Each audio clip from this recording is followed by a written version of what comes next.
Julian Whittaker locked me out of his 18th birthday toast in front of 200 guests, then told everyone I was not family enough to stand in the photograph. Olivia Mercer stood beside him with tears in her eyes, wearing the necklace she had just blamed me for breaking, and he still chose to believe her. I smiled, took my phone out of my purse, saved the video file from the hallway camera before his mother could delete it, and decided that this time, I would leave before they had the chance to ruin the rest of my life. I did not cry. That was the first thing that changed in my last life. I had cried so hard that my mascara ran down my cheeks, and Mrs. Whittaker sighed as if my pain was an inconvenience to the furniture.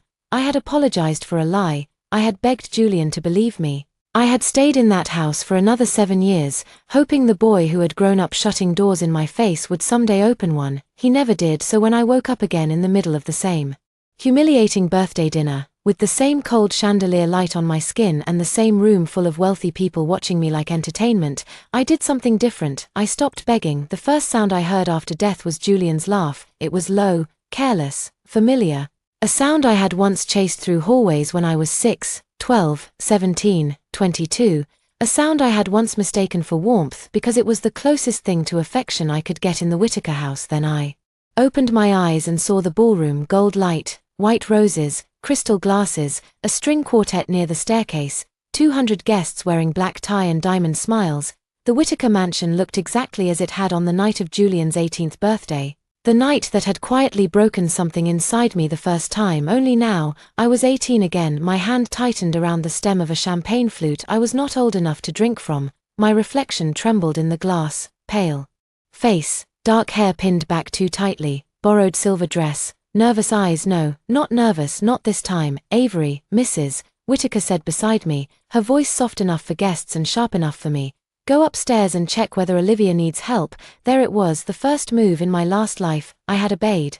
I had gone upstairs, found Olivia Mercer in Julian's private sitting room, watched her unclasp Mrs. Whittaker's sapphire necklace from her own throat and drop it under the vanity. Then she had screamed. Everyone had rushed in. She had said I tore it off her because I was jealous. Julian had looked at me with that cold, disgusted expression I knew better than my own birthday. I had cried. He had called me pathetic. Mrs. Whittaker had told me to apologize before I embarrassed the family. That night, Julian had ordered me out of the family photograph. You're not a Whittaker, he had said in front of everyone. Stop acting like you belong here. In my last life, those words lived under my skin for years. Now I set the champagne glass on a passing tray. No, I said. Mrs. Whittaker turned her head slowly. Excuse me, I said. No. Her smile stayed frozen in place. Avery, this is not the evening for attitude. It's also not the evening for sending me upstairs alone with Olivia. Her eyes narrowed. Only for a second, then the hostess mask returned.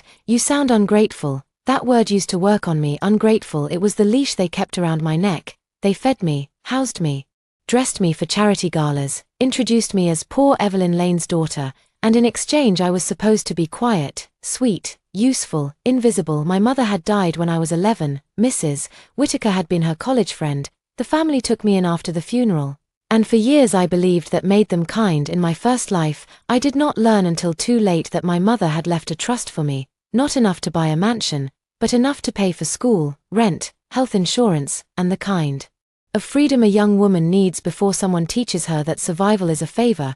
The Whittakers had not stolen it outright. People like them rarely did anything so crude. They simply managed it, delayed paperwork, redirected small disbursements, and reminded me that I owed them gratitude for every meal. I had owed them nothing. Avery, Julian's voice cut across the space. I turned. He stood near the center of the ballroom in a black tuxedo, tall and golden under the chandelier, every inch the air everyone expected him to be. Julian Whittaker had the kind of face that made people forgive him before he apologized. Strong jaw, dark blonde hair, gray eyes that could look warm when he wanted something and cruel when he already had it. He was smiling now, but not kindly. What did you just say to my mother? Around us, conversations softened. People in rooms like this had excellent hearing when humiliation was about to happen. I said I'm not going upstairs, I replied. His smile thinned. Olivia asked for you. Then Olivia can come down. A flicker crossed his face, irritation first, then disbelief. I had never refused him in public before. Olivia appeared at the top of the staircase as if summoned by theater lighting. She wore a pale blue dress and Mrs. Whittaker's sapphire necklace. Her eyes were glossy, her lower lip trembled. In my last life, I had envied how easily she could look wounded without ever being hurt. Julian, she called softly. He looked up at once. That was the second move. Olivia descended the stairs with one hand at her throat. Halfway down, she stopped, her fingers touched the necklace clasp, her eyes widened. Oh, she gasped. The necklace slipped, not fell, slipped. She had practiced it. The sapphire pendant struck the marble stair, bounced once, and the chain snapped apart. A few guests gasped. Mrs. Whittaker lifted a hand to her mouth.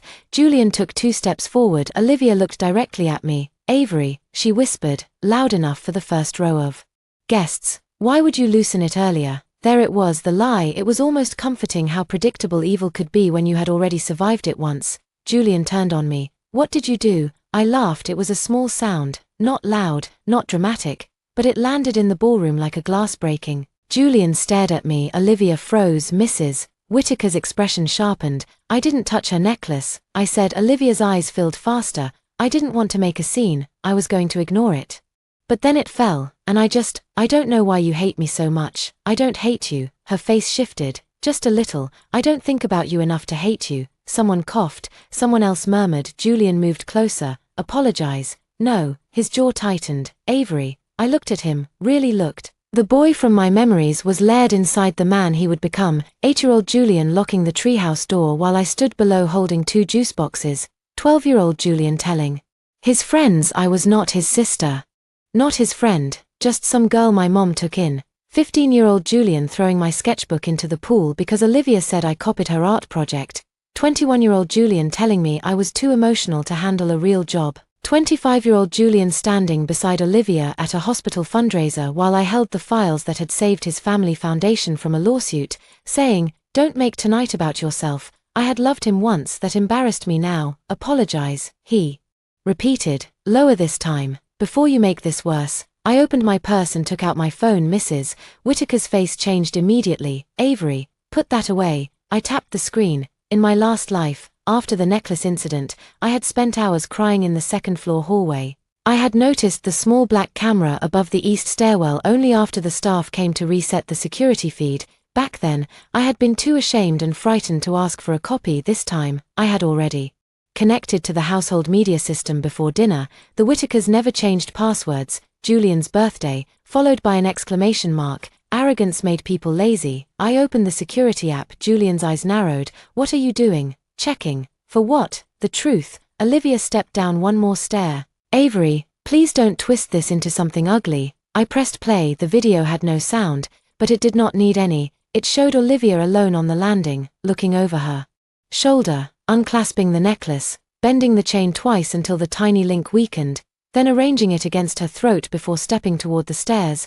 The room went silent, not quiet, silent, the kind of silence that reveals everyone had been ready to believe the lie. Olivia's face emptied. Julian looked from the phone to her, then back to me. His expression was not remorse, not yet, it was anger at being caught on the wrong side before he was ready. Where did you get that? He asked. I almost smiled. Not, I'm sorry, not, I should have believed you, not, Olivia, why did you lie, just, where did you get that? That was Julian, that had always been Julian. He cared less about the wound than the fact that someone had seen the knife. Mrs. Whittaker stepped forward. This is a family matter. No, I said. It became public when Olivia accused me in front of your guests. Olivia began to cry. I panicked. I thought Avery would blame me because she never liked me. Julian looked at her. For 1 second, doubt crossed his face. It was small and weak, but it existed. Then Olivia whispered, I only wanted tonight to be perfect for you. And there it was, his weakness. Julian had always wanted to be the center of someone's fragile world.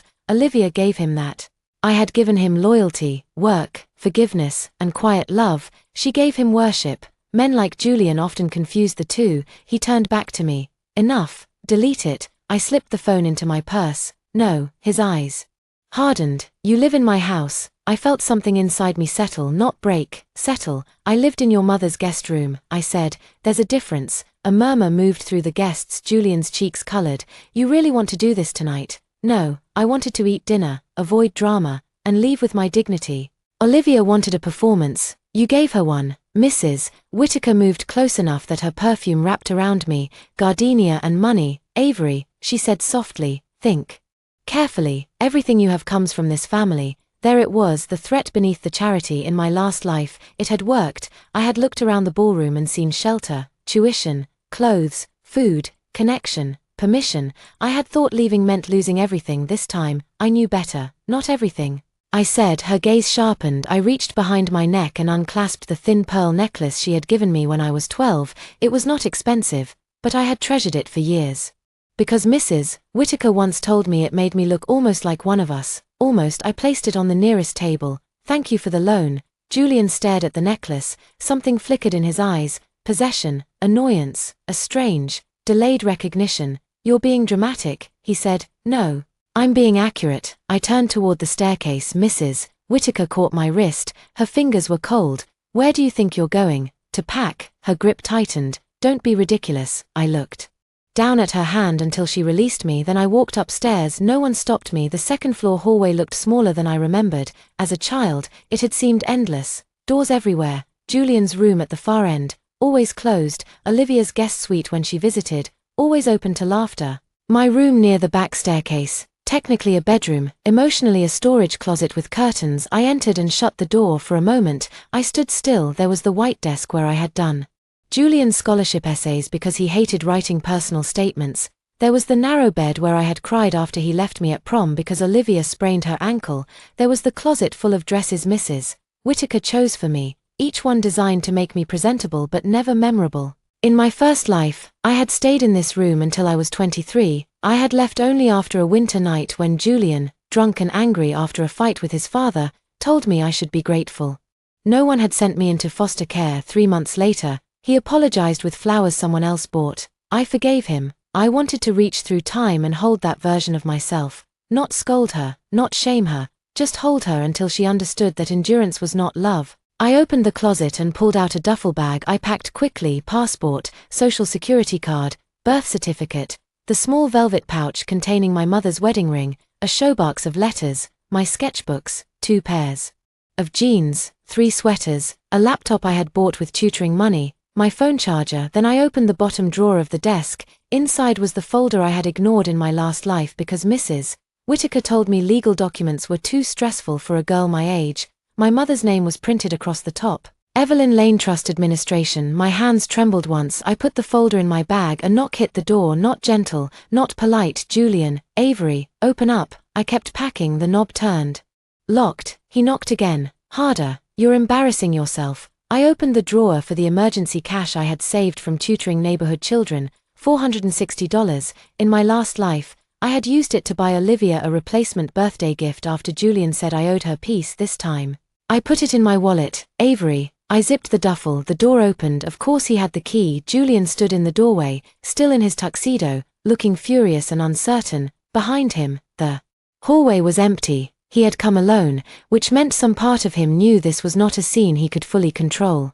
His gaze dropped to the bag. What the hell are you doing? Leaving? His mouth tightened. Stop. No, you have nowhere to go. I'll find somewhere. With what money? My money. He laughed once. You mean the money my family gives you? No, I mean my money. He stepped inside. You're angry. Fine, be angry. But don't act stupid. That word landed differently now. Stupid. He had called me that when I struggled with algebra at 13, when I believed Olivia's fake apology at 16, when I forgot to pick up his dry cleaning at 21 because I had a fever. In my last life, I had absorbed every insult as if pain could become proof of love if I survived enough of it. Now I walked to the desk, picked up a pen, and wrote one sentence on a blank sheet of paper. I am leaving by choice. I signed my name and dated it. Julian stared. What is that supposed to be? Clarity. You think a note makes you independent? No, leaving does. I folded the paper and placed it on the bed. He moved in front of the door. My mother will calm down by morning. Olivia will apologize. We'll fix it. I looked at him then. His face hardened. You accused me in front of everyone. I said, you ordered me to apologize for something you did not see. You demanded I delete proof of the truth. There is no we. His eyes flashed. You don't get to rewrite everything because of one bad night. I almost laughed again. One bad night. That was the mercy oppressors gave themselves. Every wound was isolated. Every cruelty was an accident. Every pattern disappeared when named. You locked me out of your treehouse when I was 8 because Olivia said I smelled like hospital soap after visiting my mother. His expression shifted. You told your friends I was charity when I was 12, Avery. You threw my sketchbook into the pool when I was 15. You copied Olivia's project. I didn't. He looked away. I continued. My voice did not rise. You left me at prom. You told your mother I was too unstable for the summer internship after I stayed up 3 nights helping you finish your application. You let Olivia call me a stray at Thanksgiving. You laughed. He said nothing. That's not one bad night, Julian. That's a childhood. For the first time, he looked uncomfortable, not guilty, not broken. Just uncomfortable. Good. Discomfort was not enough to keep me. I tried to step past him. He blocked me. Move. You are not walking out in the middle of the night. Watch me. You're 18. Exactly. He lowered his voice. You think the world is kind to girls like you. No, I know it isn't. That was why I had to become kind to myself. I reached into my purse and lifted my phone. I'm recording now. Move away from the door. His eyes dropped to the screen. A flush rose along his neck. You've changed. No, I said.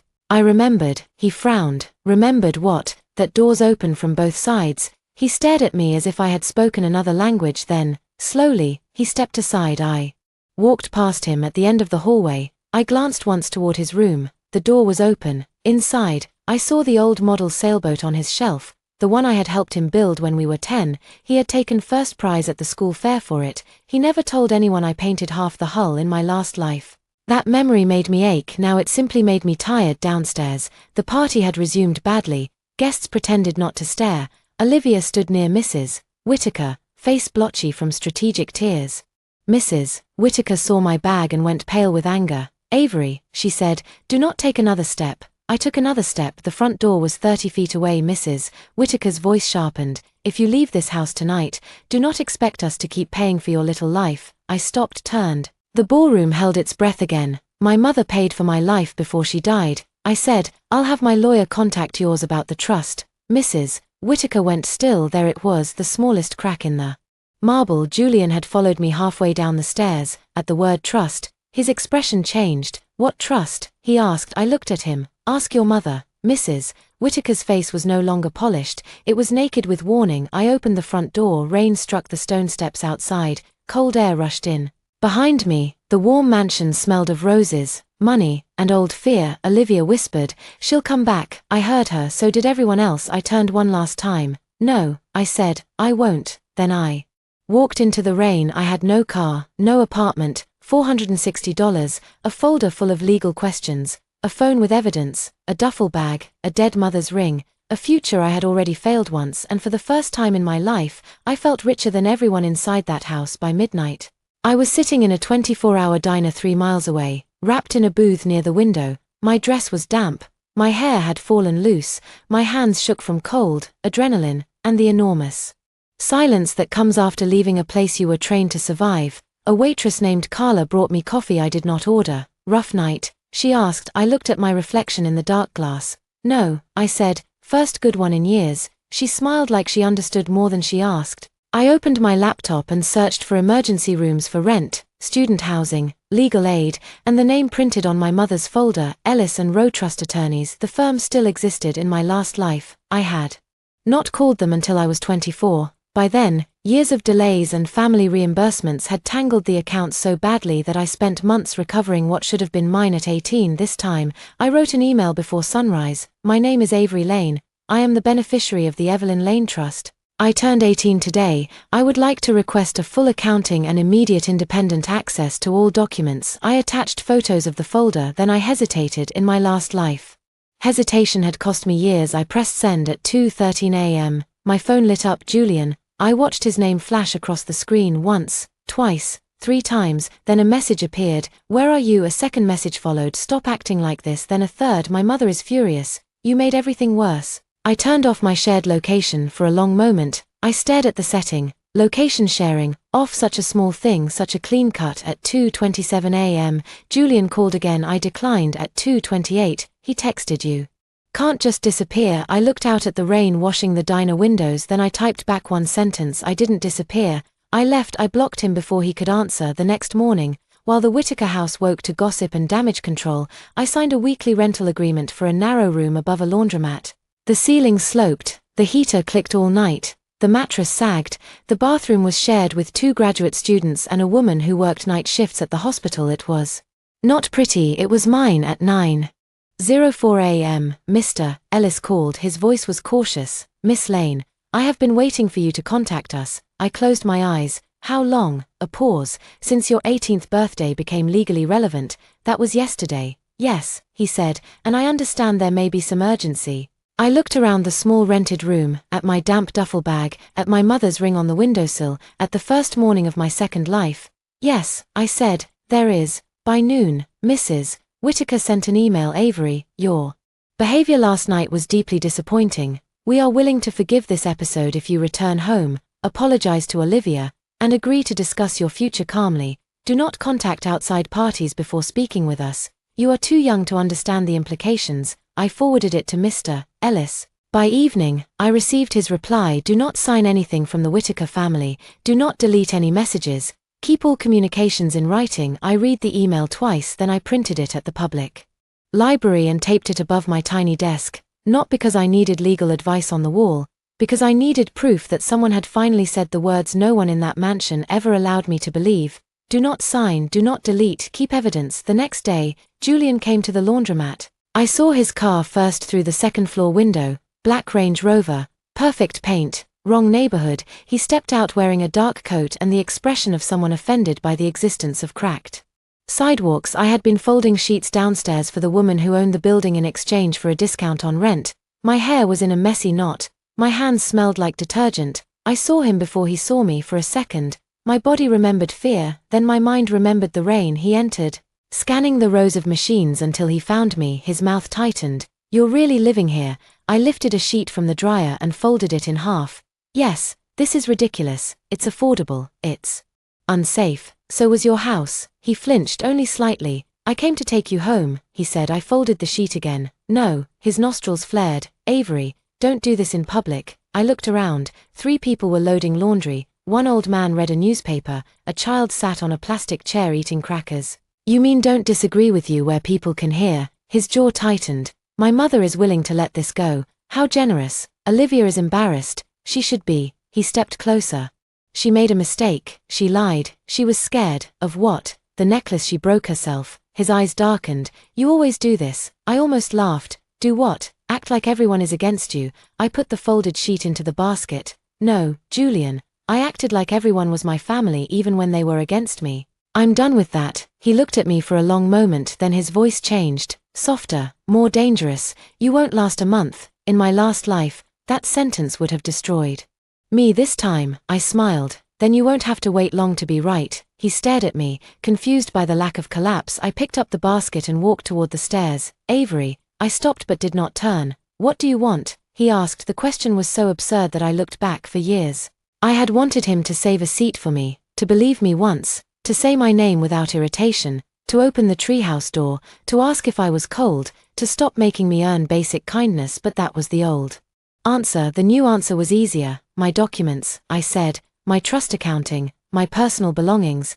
and for you to stop showing up where I live. Something raw flashed across his face. You really hate me now? No, I said, I'm finally uninterested. That hurt him more. Good. The first bill I paid with my own name felt like a ceremony. It was only $63.40 for prepaid phone service, but I stood at the counter of a convenience store and stared at the receipt like it was a diploma. No Whitaker family plan, no Mrs. Whitaker reviewing call logs under the excuse of safety, no Julian texting. Why is your phone off? If I failed to answer within 5 minutes, the number was mine, the silence was mine, the mistakes would be mine too. And for some reason that made them less frightening, my rented room above the laundromat was narrow enough that I could touch the desk and bed at the same time. Steam pipes groaned in the walls, trucks rattled the window at dawn. The woman in the room across the hall sang old country songs in the shower at midnight. I loved every inch of it. On the 3rd morning after I left, I took the bus downtown to Ellison Row. The office was not grand. I had expected marble and mahogany. Maybe because the Whitakers made everything legal sound like a cathedral where poor girls should whisper. Instead, the firm sat on the 4th floor of a brick building above a dental clinic. The carpet was beige. The receptionist had a chipped mug that said world's okayest golfer. Mr. Ellis was in his 60s, with silver hair, patient eyes, and the careful posture of a man who had spent his career watching families turn love into paperwork. Miss Lane, he said, standing when I entered, thank you for coming. No one in the Whittaker house stood when I entered a room unless they needed me to carry something. I shook his hand. He gestured to a chair. Before we begin, I need to confirm something. Are you here voluntarily? Yes. Are you under pressure from the Whittaker family? Not anymore. His eyes flickered with understanding. He opened a file. Your mother, Evelyn Lane, established the trust when you were 8. After her diagnosis, she revised it to provide for your education, housing, healthcare, and personal development after age 18. The Whittakers were never trustees. My fingers tightened in my lap.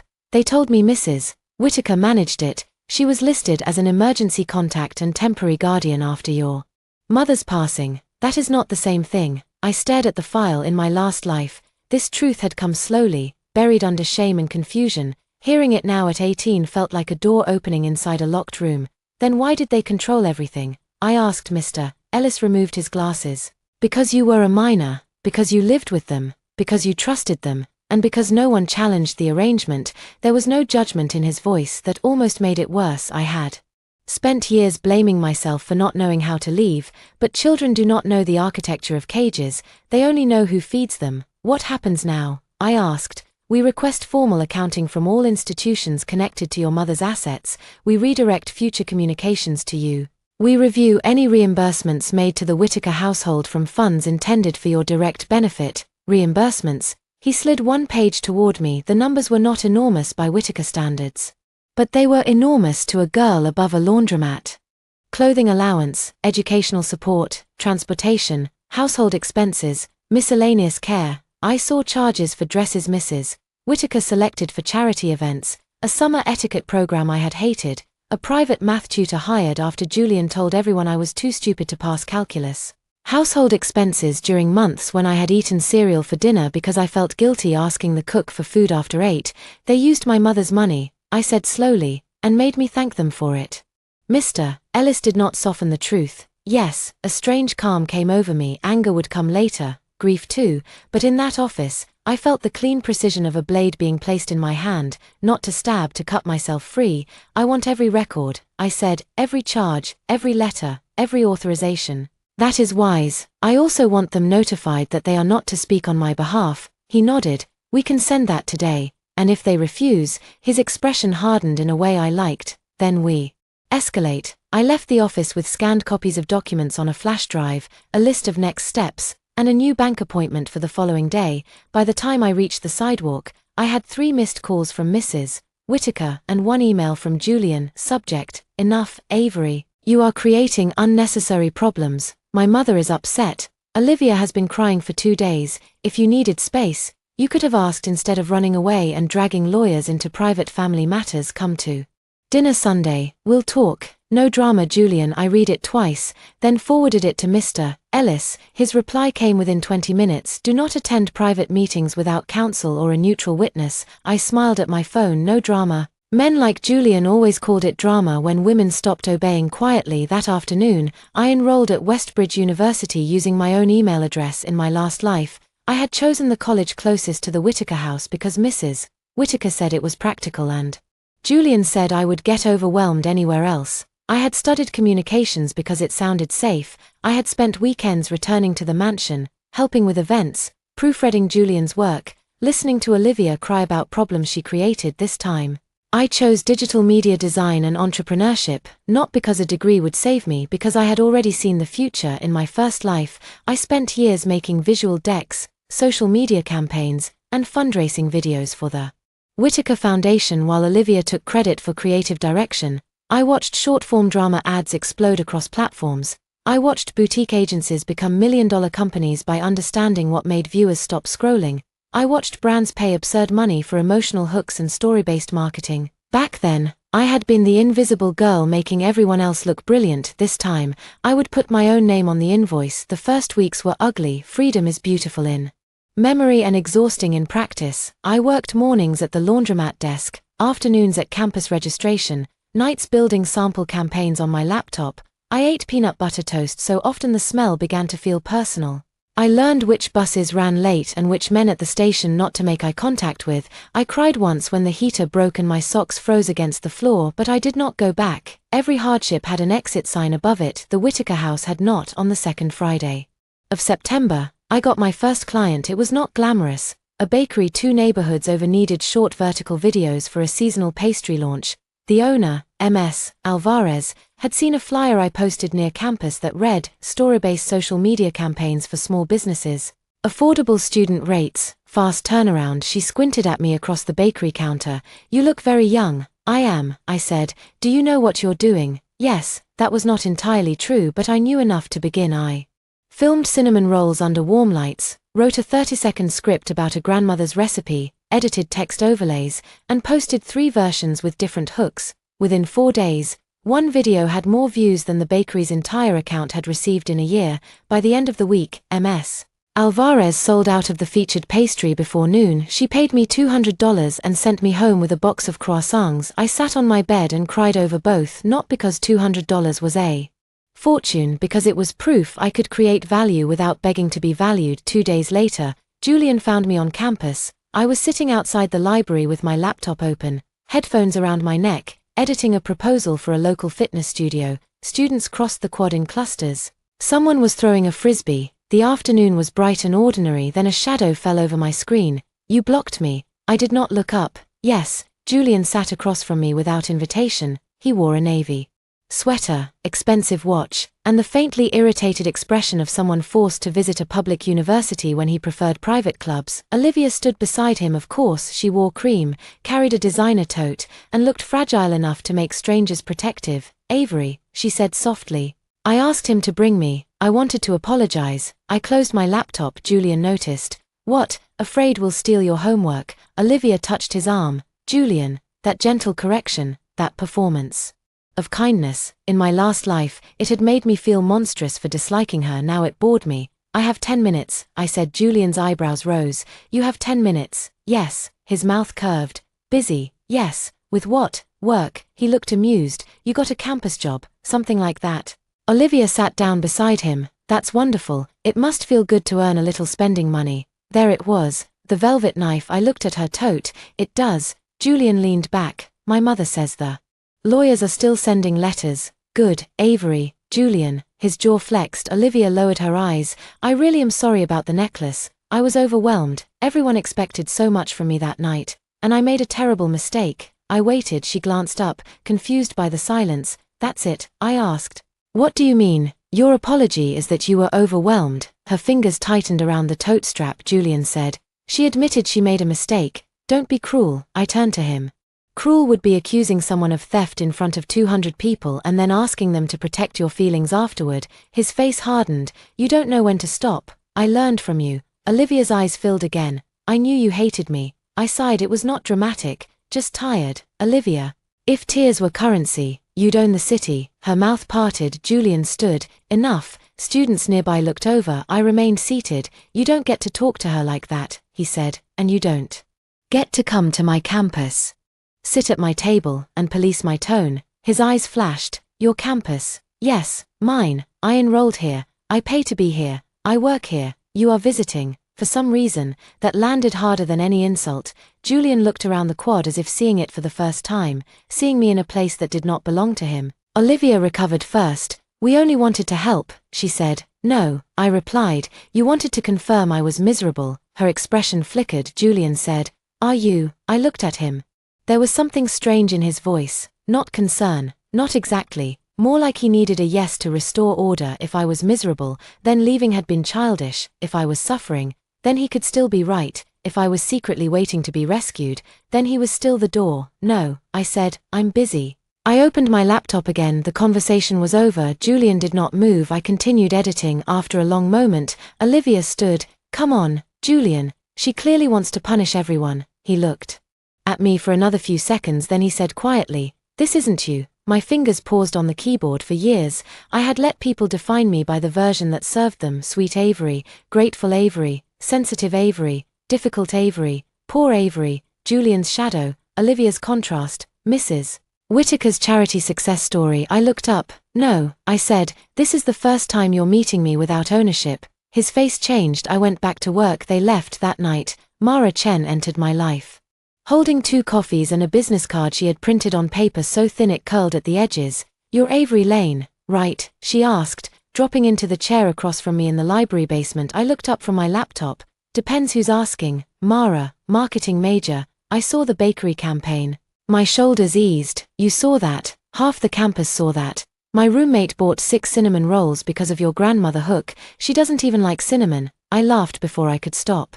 Myself, Mara grinned. I run paid ads for student clubs. Badly. You tell stories better than anyone I've seen here. Want to make money. That was how it began, not with a rich investor, not with a savior, not with a miracle, with 2 young women in a basement library, bad coffee, 1 cheap laptop, and a shared understanding that being underestimated could be turned into a pricing strategy. We called the studio Frameshift. Mara handled outreach and ad placement. I handled story concepts, scripts, visual direction, editing, and client presentations. At first, we worked for bakeries, fitness trainers, thrift stores, and 1 dentist who wanted to seem less terrifying online. We charged too little, slept too little, learned too fast. By winter, we had 12 recurring clients. By spring, I moved out of the laundromat room into a small studio apartment with a window that faced a brick wall and a lease with my own signature. I bought a second-hand desk. I framed my first invoice. Then Olivia tried to steal from me again. It happened during finals week. Mara sent me a screenshot at 1:12 a.m. Tell me I'm hallucinating. The image showed Olivia Mercer's public portfolio. She had posted a campaign deck for a boutique skincare brand. The title was different, the colors were altered, but the structure was mine, not just similar. Mine, the emotional hook, the 3-part ad sequence, the customer journey language, even the line I had written in my notes and later deleted from the client version. Every woman remembers the first product that made her feel like her reflection was not the enemy. I sat very still. In my last life, Olivia had taken my work constantly, a speech here, an event concept there, a donor presentation rewritten from my notes. Every time I noticed, Julian said I was being jealous. This time, I had timestamps, I had drafts, I had cloud backups, I had Mara, who was already typing in all caps. We need to bury her. I replied, no, we need to document. Mara sent back, that is less fun but probably smarter. For the next hour, I collected files, original drafts, metadata, emails, client proposals, screenshots, download dates, revision history. Then I saw the name attached to Olivia's skincare campaign, Whitaker Foundation Young Innovators Dinner. Of course, Mrs. Whitaker had invited donors, students, and local entrepreneurs to celebrate young women in leadership. Olivia was being honored as a creative strategist. With my stolen work, I leaned back in my chair and stared at the ceiling. In my last life, I would have cried. Then I would have confronted Julian privately. Then he would have told me I had no proof. Then Olivia would have cried harder. Then I would have apologized for making everyone uncomfortable. This time, I opened my calendar and accepted the invitation Mrs. Whitaker had sent weeks earlier, the one I had ignored. Mara called immediately. Please tell me we're going. We're going. Please tell me there will be rich people and tiny food. There will be both, please. Tell me you have a plan. I looked at the folder of evidence on my laptop. I do. Across town, Julian Whitaker probably still believed I was a girl who left in anger and would return in need. He had no idea that need was exactly what I had learned to live without. The Whitaker mansion looked smaller the second time I walked away from it. It looked even smaller when I returned. The Young Innovators Dinner took place in the glass pavilion behind the main house, where Mrs. Whitaker hosted events designed to make wealthy people feel generous without requiring them to change anything. The space glittered with candles and white orchids. A jazz trio played near the bar. Projected on the far wall was Olivia Mercer's smiling headshot beside the words, "Honoring emerging female visionaries." Mara stood beside me in a black jumpsuit, staring at the banner. "Visionary," she murmured, "that's a bold way to spell thief." "Not yet, you're annoyingly calm." I had practice. That was true. The old version of me had practiced swallowing panic in this house. Every hallway held a memory designed to make me smaller. The pantry where I hid during Julian's 13th birthday after he told his friends I was not invited. The side garden where Olivia cried because I received a higher art grade, and Julian told me to stop trying so hard. The upstairs landing where the necklace fell. But trauma is not magic. It loses power when you stop feeding it obedience. I wore a black dress I bought on clearance and altered myself. No borrowed pearls, no Whitaker-approved softness. My hair was down. My phone was charged. My evidence folder existed in 3 places. Mara had the backup, Mr. Ellis had the legal copy, and I had learned from my first life that public lies required public correction. Julian saw me before his mother did. He stood near the donor wall, speaking to 2 men in suits. His hair was shorter than I remembered from that night months ago. He looked older, though only slightly. Maybe because anger had been replaced by something less certain.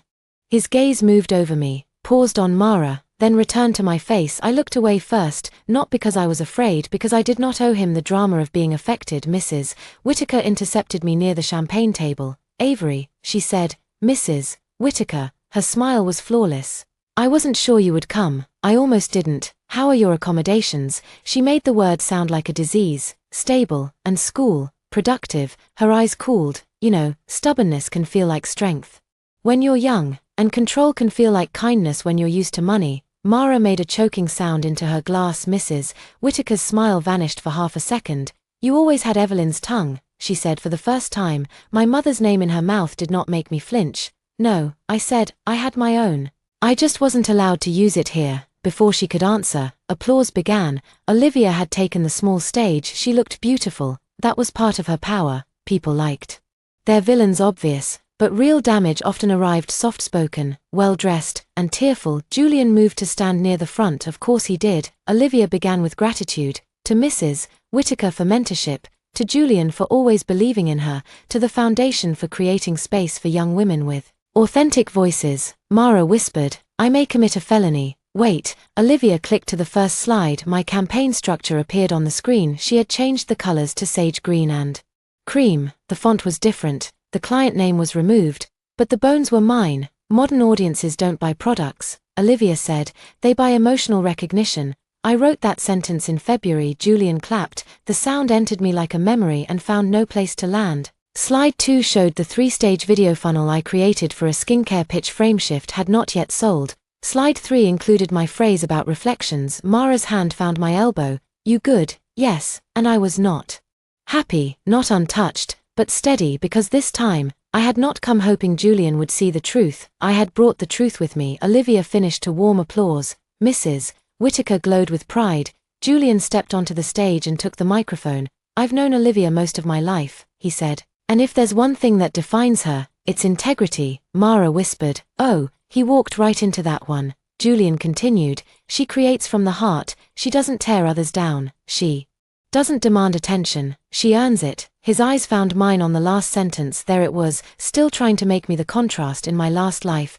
That look would have burned me down this time. I raised my hand, not high, just enough. The room shifted. Mrs. Whittaker's head snapped toward me. Julian paused. I smiled politely. May I ask a question? His expression hardened. This isn't a Q&A. Olivia gave a small, gracious laugh. It's all right. I'm happy to answer. No, she was not. She simply thought I had come with feelings instead of files. I stood. My question is about originality. A low murmur moved through the room. Olivia's smile held. Of course, you said the campaign was developed from your personal research. Yes. When did you create it? This spring. Could you be more specific? Her eyes flicked to Julian. He frowned. I don't have the exact date memorized, she said lightly. I do. The room quieted. Mrs. Whittaker started toward me, but Mara stepped slightly into her path with the innocent expression of someone who would absolutely spill red wine if necessary. I connected my phone to the screen. Julian's face changed. Avery. I ignored him. The projection shifted from Olivia's final slide to my file archive. Original concept draft. Created January 18. Revision history, client notes, frameshift internal folder, email to Mara, timestamped PDF export, cloud backup record. Then I displayed Olivia's portfolio page beside it. The similarities did not require explanation. Someone whispered, oh my God. Olivia went pale. This is not what it looks like. Mara whispered, it looks like theft. This time she did not whisper quietly enough. Julian stepped off the stage. Avery, take that down. I turned to him. Why? His mouth opened, then closed. Because it embarrasses Olivia. I asked. Because it embarrasses your mother. Because it proves you just praised integrity while standing beside stolen work.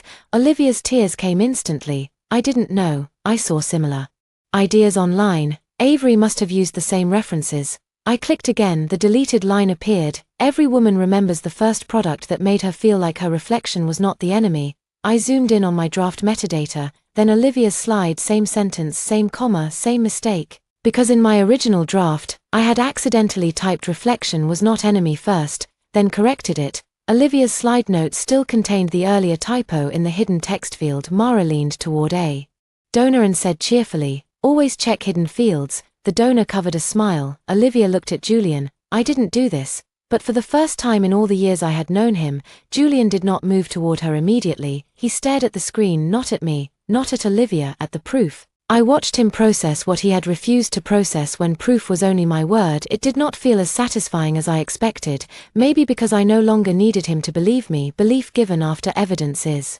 not trust, it is surrender. Mrs. Whittaker reached the front. Her voice was low. Avery, this is inappropriate. No, stealing from my company and honoring the thief was inappropriate. Your company, Julian said. I looked at him. Yes, something in his face shifted again. You have a company. Mara lifted her hand. Co-founder. Hi. I clicked to the final slide. Frameshift Creative LLC, registered March 3. Founder, Avery Lane. Co-founder, Mara Chen. Under it, I displayed the client contract connected to the stolen pitch. This campaign was developed by Frameshift, I said. It has not been publicly released. Olivia accessed it through a shared student portfolio review folder after requesting viewing privileges under the name O. Mercer Consulting. Olivia whispered, I just wanted to learn.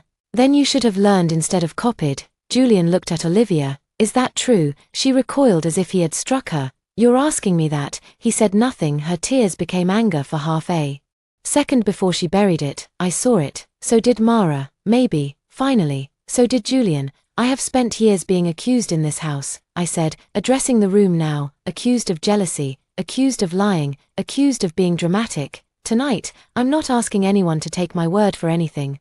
The documents speak clearly. A man near the front, one of the foundation board members, asked, Are you pursuing legal action? Mrs. Whittaker shot him a look. I answered calmly, My attorney is reviewing options. For now, I'm requesting that the foundation remove Olivia's presentation from its materials and issue a correction.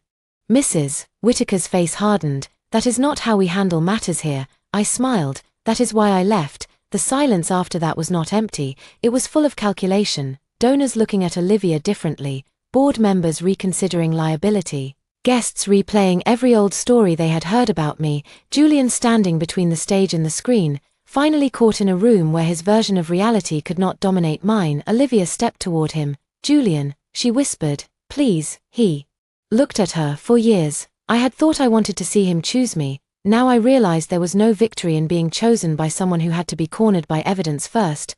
He did not take Olivia's hand, that was all. It was enough to destroy her composure. She turned on me. You planned this? Yes. The room inhaled. I did not flinch. I planned to protect my work, I said. I planned to document the truth. I planned to stop letting people in this house rewrite what they did to me. Olivia's voice cracked. You're cruel. No, I'm done being useful. I disconnected my phone, Mara, and I left before Mrs. Whittaker could recover control. Outside, cold air wrapped around my shoulders. The mansion glowed behind us like a jewelry box full of rot. Mara exhaled. That was the most beautiful professional murder I've ever seen. I laughed. It surprised me. The sound felt clean. We walked down the driveway toward the rideshare waiting at the gate. Halfway there, Julian called my name. Of course. Mara looked at me. Want me to stay? No. You sure? Yes. She squeezed my arm and continued toward the car, close enough to intervene, far enough to let the choice be mine. Julian stopped a few feet away. For the first time I could remember, he looked unsure of what to do with his hands. You started a company, he said. That is what the slide said. His jaw tightened, then released. Why didn't you tell me? The question was so perfectly Julian that I almost smiled. Because my life is not an announcement I owe you. He looked away. I didn't know Olivia took your work. No, you just assumed I was the problem again. His eyes came back to mine. That's not fair. Fair, I repeated. Julian, you stood on a stage 10 minutes ago and used me as the silent opposite of integrity while praising someone who stole from me. I didn't say your name. You didn't have to. He swallowed. The old Julian would have snapped, deflected, told me I was too sensitive. This Julian stood in the driveway, with proof burning behind him, and did not know where to place the blame now that I refused to carry it. I'm sorry about tonight, he said finally. There it was, the first apology, small, late, incomplete. I studied his face. The boy I had loved would have made that sentence enough. She would have taken it home, polished it, slept beside it, built a future from its crumbs. I was not her. Which part? I asked. He frowned. What are you sorry for? That Olivia stole from me, that you believed her, that you humiliated me, that your family used my mother's money while calling me a burden, that you came to my campus to make sure I was failing. Be specific. His face paled slightly. I didn't know about the trust. You didn't ask. I was a kid too. Avery. Yes, I said, when we were 8. Not when we were 18, not tonight. He ran a hand through his hair. I don't know what you want me to say. That's the first honest thing you've said. Pain flashed across his face. I turned toward the car. Avery, I stopped, he said. Quieter. I thought you would come back. I looked at him over my shoulder. I know. Then I got into the car with Mara and closed the door. For the next 6 months, frame shift grew faster than either of us expected. Not overnight, not magically. Growth looked like spreadsheets at 2 a.m. Tax mistakes, angry clients, delayed payments, bad Wi-Fi, cheap office chairs, and Mara threatening to fight a printer behind a co-working space. But it also looked like referrals. A local bakery became a regional cafe chain. The fitness studio led to a wellness brand. The wellness brand led to a women's health app. Our storytelling ads performed because I understood pain points too well. I knew how shame sounded when it dressed as aspiration. I knew how longing moved through a sentence. I knew the exact second a viewer decided whether a story was about them. By 19, I had 6 contractors. By 20, Frameshift had a real office with exposed brick walls and windows. Facing the train line, I bought a couch for clients and slept on it more often than I admitted. Mara put a neon sign near the entrance that said "Shift the Frame." I pretended to hate it and secretly loved it. The Whitakers became distant noise. Lawyers handled the trust. Mr. Ellis recovered funds improperly billed as care expenses. Mrs. Whitaker denied wrongdoing but agreed to settlement terms after the board began asking questions. The foundation quietly removed Olivia's honor page. Olivia transferred schools. Julian sent 3 emails I did not answer. The first said, "I found some old things of yours at the house." The second, "My mother should not have spoken to you that way." The third came after the trust settlement. "I'm beginning to understand." I stared at that one for a long time, then I archived it. Understanding was not a time machine. On the first day Frameshift crossed $1 million in annual contracts, Mara brought grocery store cupcakes and stuck a candle in each one. "This is either a celebration or a fire hazard," she said. I blew out the candle on mine. "What did you wish for?" she asked. "I didn't, liar." I smiled. "Fine, I wished for a working payroll system." "That's sad, that's adulthood." We laughed until the office phone rang. Mara answered, still smiling. "Frameshift Creative." Her expression changed. She looked at me. "It's Whitaker Holdings." The room seemed to tilt, not from fear, but from the strange circular humor of life. Mara covered the receiver. "They want to request a proposal." I stared at her, then I began to laugh, not softly, not politely, the kind of laugh that comes when the universe delivers irony wrapped in letterhead. Mara grinned slowly. "Should I tell them we're booked?" I wiped my eyes. "No," I said, "send them our premium rates." She raised an eyebrow. "How premium?" I thought of every dinner where Mrs. Whitaker reminded me not to take too much, every dress charged to my trust, every unpaid hour I spent making Julian look good. Every apology extracted from me like rent, painfully. I said 2 weeks later. Julian walked into my office as the representative from Whitaker Holdings. I should have expected it. I still hated the way my pulse noticed him before my mind approved. He wore a charcoal suit and no arrogance on his face. That was new. His hair was darker than it had looked under the mansion lights, his jaw sharper, his eyes tired in a way wealth could not conceal. Mara greeted him like any client, which meant warm enough to be professional and cold enough to frost glass.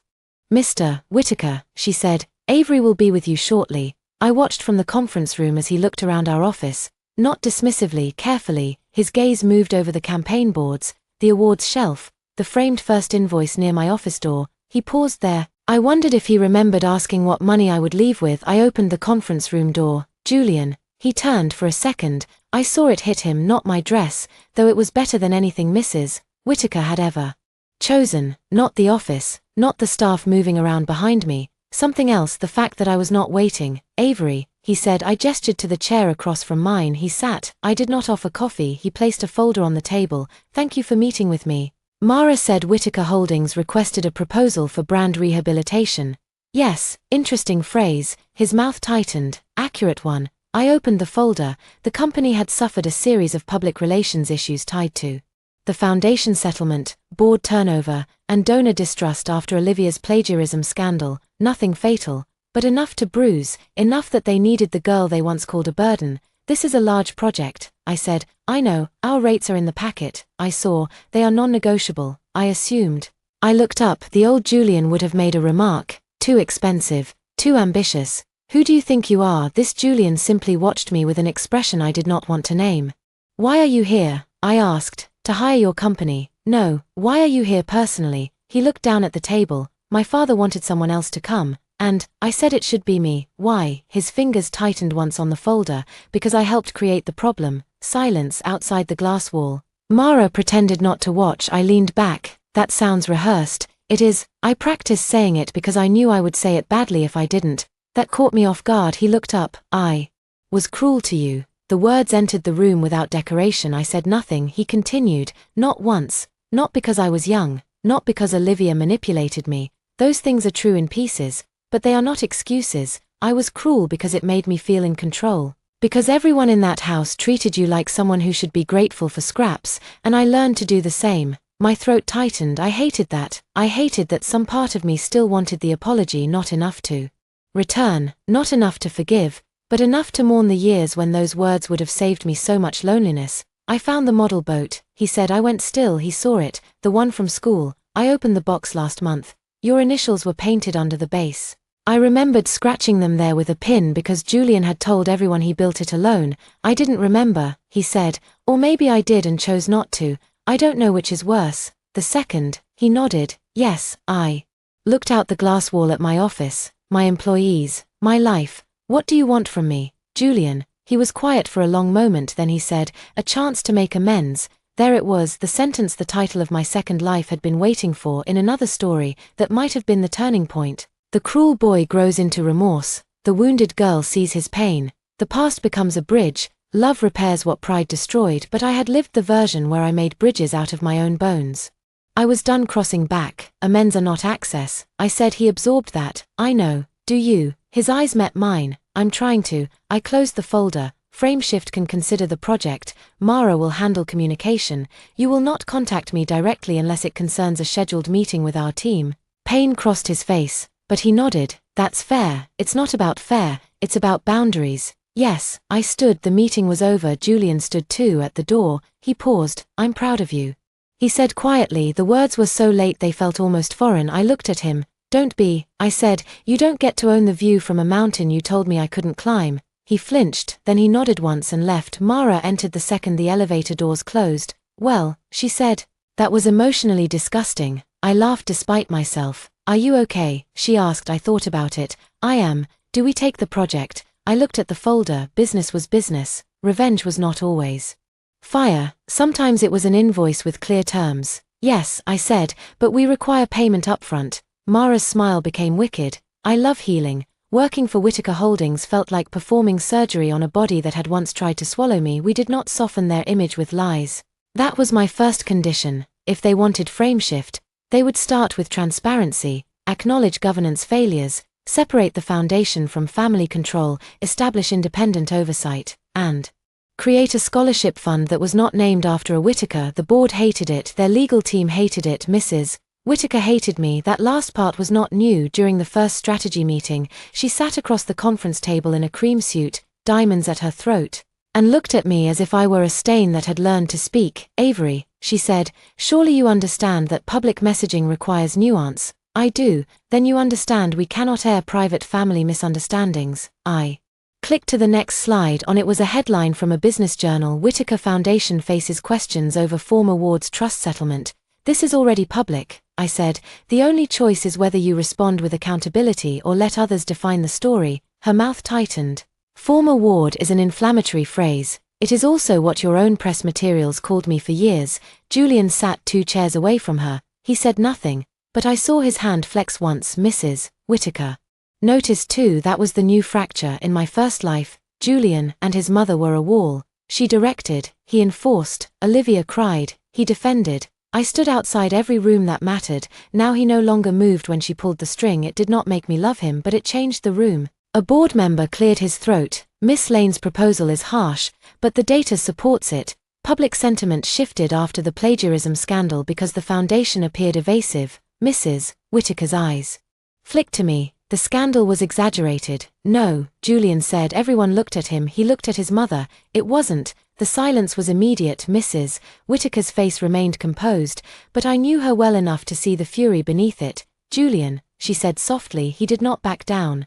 Olivia stole Avery's work. We all saw the proof. Pretending otherwise made things worse. It was the first time I had ever heard him defend my truth in front of his family. The girl I used to be would have treasured it. The woman I was becoming simply marked it as overdue. After the meeting, Mrs. Whittaker followed me into the hallway. "You must be enjoying this," she said. I kept walking. "Professional progress, humiliating us." I stopped near the elevator. "You humiliated yourselves, I documented it." Her eyes chilled. "Do not mistake temporary leverage for belonging." There it was again, belonging, the old bait. I turned to face her. "I don't want to belong to you." For the first time, she seemed genuinely confused. I continued, "That was the part none of you understood. You thought exclusion was punishment because belonging to Whittaker meant everything in your world, but once I stopped wanting a seat at your table, all you had left were invoices." The elevator opened. I stepped inside. Before the doors closed, I saw Julian at the end of the hallway. He had heard everything. Good. Some truths deserved witnesses. The campaign worked because honesty, when used strategically, can be more powerful than Polish. Whittaker Holdings issued reforms. The foundation board was restructured. An independent fund for young women in creative entrepreneurship was created with third-party oversight. Mrs. Whittaker's role became ceremonial. Olivia's name disappeared from every committee list. Frameshift's reputation soared, not because we saved the Whittakers, because people saw we had forced them to stop saving face. Then Olivia returned. She chose the night of the Artemis Women in Business Gala,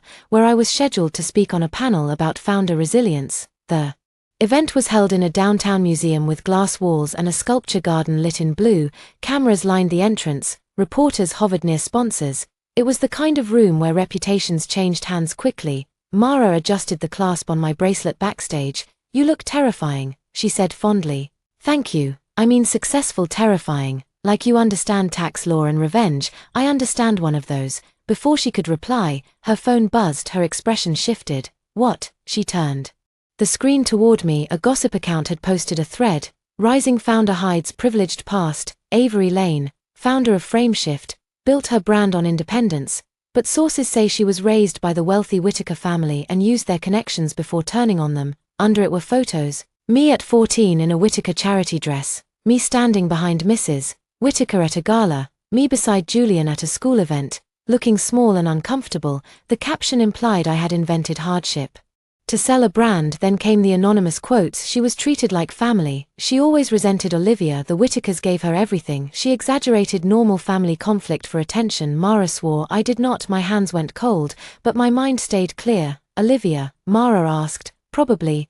"Julian?" I shook my head once. No, I knew his cruelty. This was not his shape. This was Olivia's. Soft poison. Social framing. Make herself victim. Make me ungrateful. Make truth look like ambition. Mara looked toward the stage in trance. "We can pull out." "No, Avery, no," I repeated. "This is the right room." 15 minutes later, I walked onto the stage under white lights while half the audience looked down at their phones. The moderator, a journalist named Priya Shah, gave me a careful smile. She had seen the thread. Everyone had. The panel began with polite questions. Funding, hiring, creative strategy, women in leadership. Then Priya turned to me. "Avery, your company's story has been described as one of self-made resilience. Tonight, there is some online conversation about what self-made really means when someone has proximity to wealth. Would you like to respond?" The room tightened. Mara stood near the side wall, eyes blazing. Julian was in the audience. I had not known he would attend until I saw him in the third row. He leaned forward slightly, face pale with anger. Not at me, that was new too. I took the microphone. "Yes," I said, "I would." No trembling, no apology, no asking permission. "I was raised in the Whittaker house after my mother died." I said, "That part is true. I wore dresses bought through accounts I did not control. I stood in photographs for charity materials. I smiled when adults called me lucky. I was told that food, shelter, and basic care were gifts I should spend my life repaying." No one moved. What was not public then was that my mother left a trust intended to support me. For years, expenses were charged against that trust while I was told I was living on the Whittakers' generosity. When I turned 18, I requested legal accounting. That process resulted in a settlement. A low wave of whispers moved through the room. I clicked my remote. Documents appeared on the screen behind me. Redacted, legal, clean, trust summary, settlement confirmation, independent oversight letter, emails from Mrs. Whittaker urging me not to contact outside parties. Not enough to violate privacy, enough to establish truth. I am not ashamed that I Needed help as a child, I said. Children should not be ashamed of needing shelter. I am ashamed of a culture that teaches girls to repay survival with silence. The room went still again. I continued. When I left, I had a duffel bag, $460, and legal documents I barely understood. I built Frameshift with work, with mistakes, with a co-founder who argued with printers and believed in invoices, with clients who paid us before powerful people respected us. A few people laughed softly. Mara wiped under one eye and pretended not to.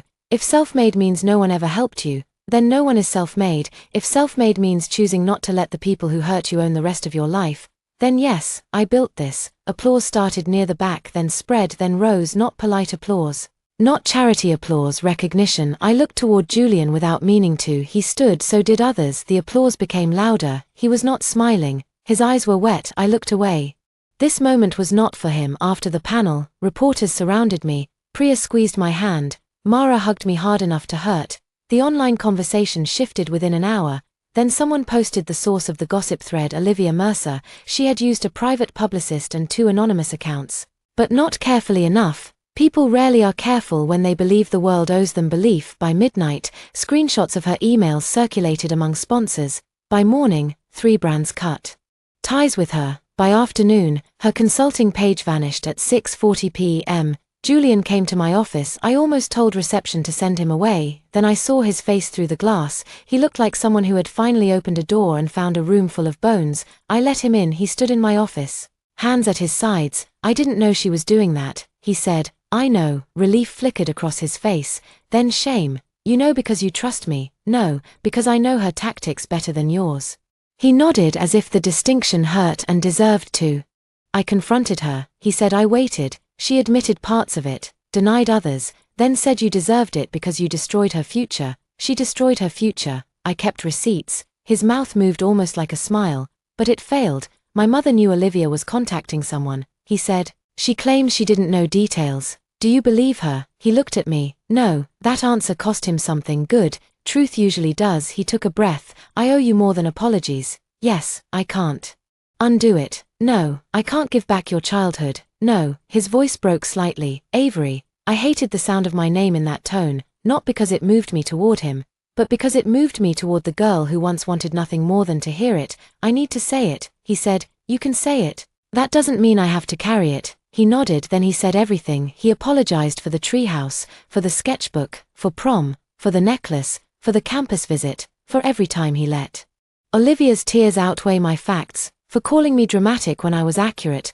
for allowing his mother to turn dependency into debt, for wanting me close enough to control and far enough to deny. The words were specific, that mattered. They were late, that mattered more. When he finished, the office was quiet except for the train passing outside. He looked wrecked. I felt calm. I accept that you understand more now, I said. His eyes lifted. But I am not reopening my life to you. The hope in his face died carefully, like a candle being covered. I'm not asking for everything at once, he said. I know, that's why I'm answering before the question grows. Avery, I don't. He stopped. I stood behind my desk, the desk I bought after years of having no room that was truly mine. I loved you once, I said. His face changed. I had never said it before, not in either life. I loved you when I was too young to know the difference between love and being chosen. I loved every rare moment when you were kind because I had been trained to survive on rare things, but that love belonged to a version of me who believed pain was the price of staying close. His eyes shone. She is gone, I said. A tear slipped down his face. He wiped it away quickly, almost angrily. I'm sorry, he whispered. I know, if I had understood sooner. You didn't. The sentence landed softly. Finally, no rage, no performance, just the end of a road. He nodded, then he reached into his coat and took out a small wooden object.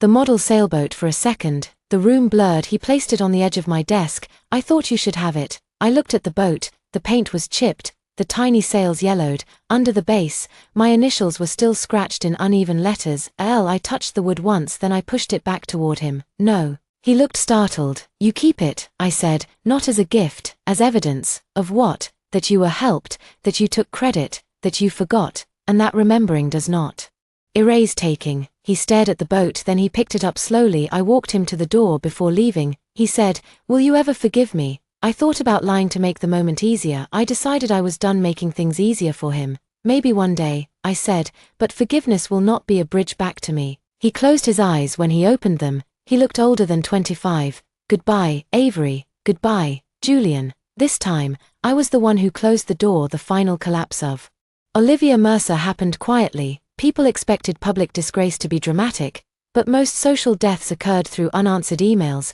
A sponsor paused collaboration, a university committee reviewed eligibility, a brand moved in another direction, invitations stopped arriving, messages stayed unread. The room did not explode around Olivia, it emptied. 3 weeks after the gala, she sent me one email, subject, "Are you happy now, Avery? You took everything from me. Julian won't speak to me.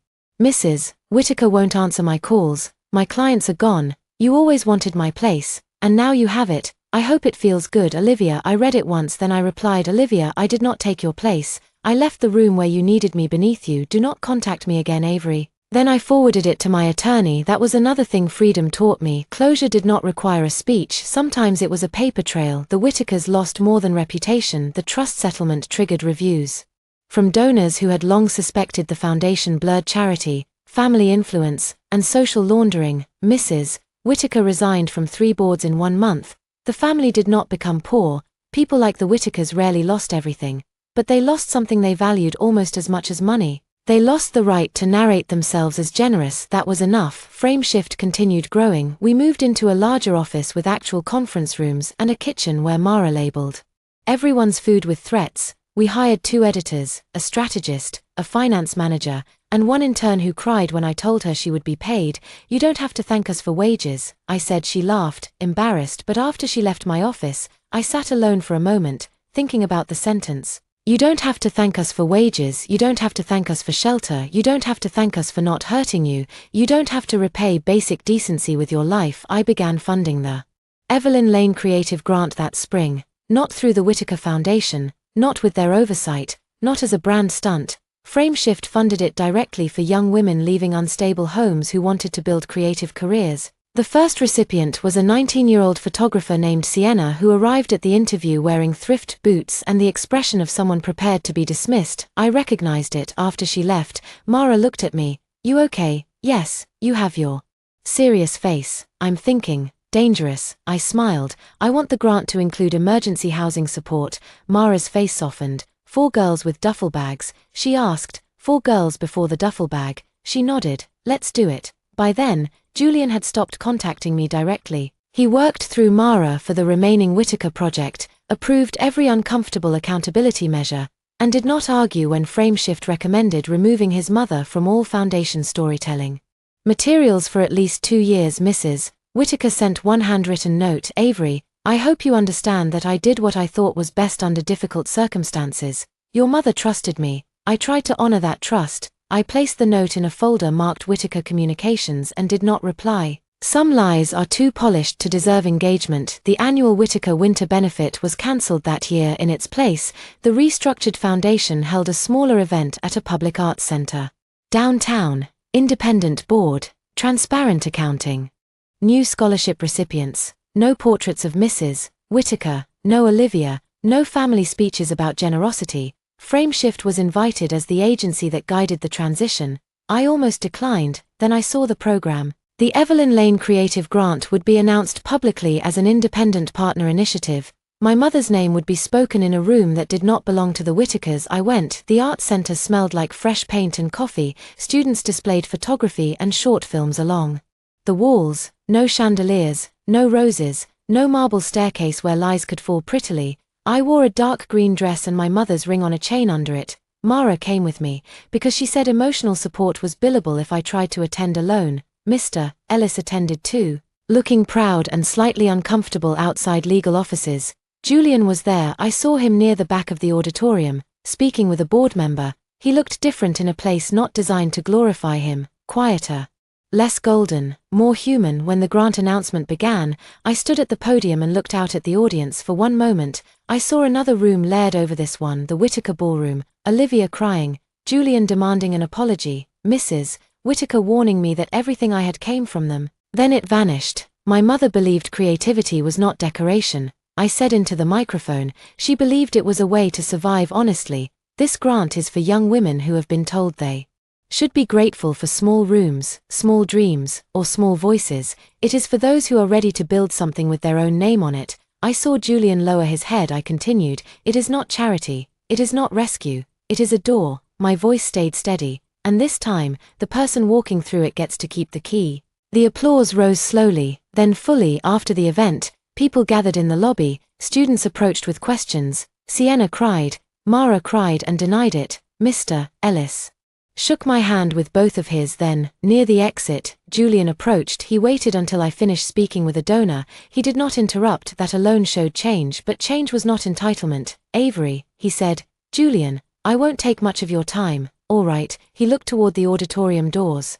"Your mother would have been proud, for once." The sentence did not feel like theft. "Thank you." He held a small envelope. "I found this in my mother's files. It should have been given to you years ago." My pulse changed. "What is it?" "A letter. From your mother." The lobby sounds faded. I took the envelope. My name was written on the front in handwriting I remembered from grocery lists and birthday cards and notes tucked into lunchboxes. "Avery." My fingers shook. Julian saw and looked away, giving me privacy he once would not have understood how to offer. "Did you read it?" I asked. "No." I believed him. That surprised me. "Thank you," I said. He nodded. "I also wanted to tell you I'm leaving Whitaker Holdings." I looked up. "For where?" "A smaller firm. Governance work. Less family legacy. More actual work." "That sounds healthy." His mouth curved faintly. "I'm trying that." I did not answer. He took a breath. "I know I said goodbye before. I meant it, but there was one thing I didn't say correctly." I waited. "I wanted to make amends because I hated the person I saw when you left," he said. "At first, I think even my regret was selfish. I wanted relief. I wanted you to tell me I wasn't that bad." At least he knew. "But you were right. Amends aren't access, and forgiveness isn't a bridge, so I'm not asking for either." The old ache moved through me gently, like a ghost crossing a room it no longer haunted. "What are you asking for?" I said. "Nothing." He looked at me. "I just wanted to say I hope your life is wide, wider than that house, wider than what I made you believe you deserved." For a moment, we stood in the doorway of the arts center, two people tied by a past neither of us could change. Then I said, "It is." His eyes glistened. "I'm glad." I could have touched his arm. I did not. He could have asked to see me again. He did not. That was the closest we ever came to peace. I went home that night to my apartment, which was no longer the studio facing a brick wall. It had windows overlooking the river, bookshelves I assembled badly, plants I was learning not to kill, and a kitchen table where no one assigned seats based on blood. I made tea. Then I opened my mother's letter. "My dearest Avery, if you are reading this at 18, then I am not there to embarrass you with too many questions about college and too many opinions about your coat. I am sorry. There is no graceful way for a mother to leave early. I have tried to arrange practical things because practical love is still love. Money will never replace me. Documents will never hold you. But I hope they give you choices." That word blurred. Choices. I wiped my eyes and kept reading. "The Whitakers have offered help, and I want to believe help can be clean. But listen to me, my brave girl. Gratitude is not debt. Shelter is not ownership. If anyone makes you feel that love must be earned by shrinking, leave the room. Leave the room." I pressed the letter to my mouth and broke, not the way I had broken in the Whitaker house. Not small, frightened, ashamed. This grief was different. It had air in it. I cried for my mother, for the girl who had not received the letter at 18, for the years spent trying to earn a place my mother had already tried to free me from, for the child outside the treehouse, for the young woman in the rain, for every version of me that had mistaken endurance for destiny.